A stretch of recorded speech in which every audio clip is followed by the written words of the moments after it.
আসসালামু আলাইকুম রহমতুল্লাহ। মারিয়া ফুড কর্নারে সবাইকে স্বাগতম। আশা করি সকলে ভালো আছেন। আলহামদুলিল্লাহ আমি অনেক ভালো আছি। আজকে অল্প উপকরণে, দুইটি মাত্র উপকরণে আজকে এত সুন্দর একটি লোভনীয় পিঠা রেসিপি বানিয়ে দেখালাম, যা আপনাদের অনেক ভালো লাগবে। লাইক দিয়ে পুরো ভিডিওটির সঙ্গে থাকবেন এবং কমেন্ট করতে ভুলবেন না। অবশ্যই পিঠাটি আপনাদের পছন্দে ভালো লাগবে। দেখুন কত সুন্দর পিঠাগুলো আমি বানিয়ে নিয়েছি। মাত্র 1 কাপ আটা এবং 2টি ডিম দিয়ে এই পিঠাটি আমি বানিয়েছি। খেতে এতটাই মজার যা বলে বোঝাতে পারবো না। এখানে পিঠাটি বানানোর জন্য আমি 2টি ডিম নিয়ে নিয়েছি। ডিমের মধ্যে দিয়ে দিলাম লবণ, এখন দিয়ে দিলাম স্বাদ মতো চিনি। এখন সুন্দর করে হ্যান্ড উইচ দিয়ে সুন্দর করে আমি একটি মিক্সড করে নেব। বন্ধুরা, যারা যারা ভিডিওতে লাইক দিতে ভুলে গেছেন অবশ্যই লাইকটি দিবেন। এখানে দিয়ে দিলাম 1 কাপ ময়দা। 1 কাপ ময়দা দিয়ে হ্যান্ড উইচ দিয়ে আমি কিছুক্ষণ মাখিয়ে নিলাম। এই যে দেখুন, এখন হ্যান্ড উইচটা উঠে নিয়ে এখন হাত দিয়ে সুন্দর করে একটি ডো বানিয়ে নেব। এই যে কত সুন্দর একটি ডো বানিয়ে নিয়েছি। এখন এই ডোটাকে একটু রেস্টে রাখবো 10 মিনিট। 10 মিনিট রেস্টে রাখার পর দেখুন কত সুন্দর সফট হয়ে গিয়েছে। এখন এইটা আমি সুন্দর করে বেলে নিব। এই পিঠাটি খেতে এতটাই মজার হয়, ছোট থেকে বড় সকলেই এটা পছন্দ করবে। যারা শক্ত খেতে পারে না, এটা একদম একটি নরম পিঠা। আপনারা অবশ্যই বাসায় ট্রাই করে দেখবেন। এই পিঠাটি এখন সুন্দর করে রুটি বেলে নেবেন। এভাবে রুটি বেলে নেওয়ার পর দেখুন কত সুন্দর একটি রুটি বেলে নিয়েছি। রুটিটা বেলার পর নিয়ে নেব আমি একটি গ্লাস। রুটিটা নয় পাতলা নয় মোটা, মিডিয়াম সাইজে বেলে নিতে হবে। এরকম করে গ্লাস দিয়ে কেটে কেটে নেবেন। এভাবে আমি সবগুলো পিঠা কেটে নিয়েছি।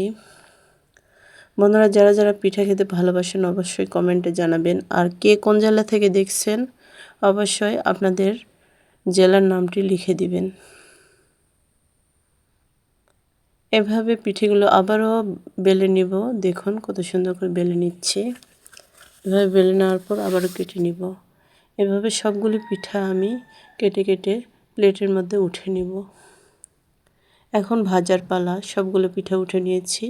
আমি প্যানে তেল দিয়ে সুন্দর করে গরম করে নিয়েছি। দেখুন পিঠা দেওয়া মাত্রই কত সুন্দর ভেজে উঠতেছে। এভাবে পিঠাগুলো সুন্দর করে ভেজে নেব উল্টিয়ে পাল্টিয়ে। পিঠাগুলো খেতে এতটাই মজার হয়েছিল। দেখুন কত সুন্দর ব্রাউন কালার হয়ে আসছে। এভাবে পিঠাগুলো সুন্দর করে ভেজে নিব। যারা যারা পিঠা খেতে ভালোবাসেন অবশ্যই কমেন্টে জানাবেন কে কি পিঠা খেতে ভালোবাসেন। অবশ্যই বলবেন। পরবর্তী ভিডিওতে আমি আবারও পিঠা নিয়ে আসব আপনাদের পছন্দ অনুযায়ী। এই যে পিঠাগুলো এত সুন্দর দেখতে হয়েছে যা বলে বোঝানো যাবে না। এভাবে সবগুলো পিঠা আমি ভাজিয়ে নেব। এই যে দেখুন, এই পিঠাগুলো আমি সুন্দর করে ভেজে নেব। অবশ্যই হাই হিটে ভাজবেন না, পিঠাগুলো লো হিটে ভেজে নেওয়ার চেষ্টা করবেন। লো হিটে ভেজে নিলে ভেতর থেকে কোনো কাঁচা থাকে না, একদম স্মুথ হয়।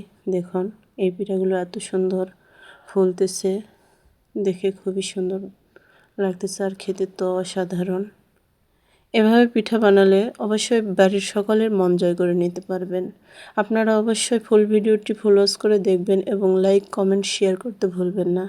আপনাদের একটি লাইক, একটি কমেন্ট এবং একটি শেয়ার আমার সফলতার দুয়ারে যেতে অনেক সহযোগিতা করবে।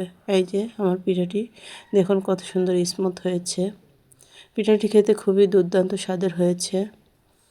অবশ্যই ভালোবেসে পাশে থাকবেন এরকম নিত্য নতুন সহজ রেসিপি পেতে।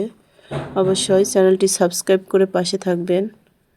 আবারও দেখা হবে অন্য একটি ভিডিওতে। এখানেই শেষ করছি। আল্লাহ হাফেজ। আসসালামু আলাইকুম আ রহমতুল্লাহ।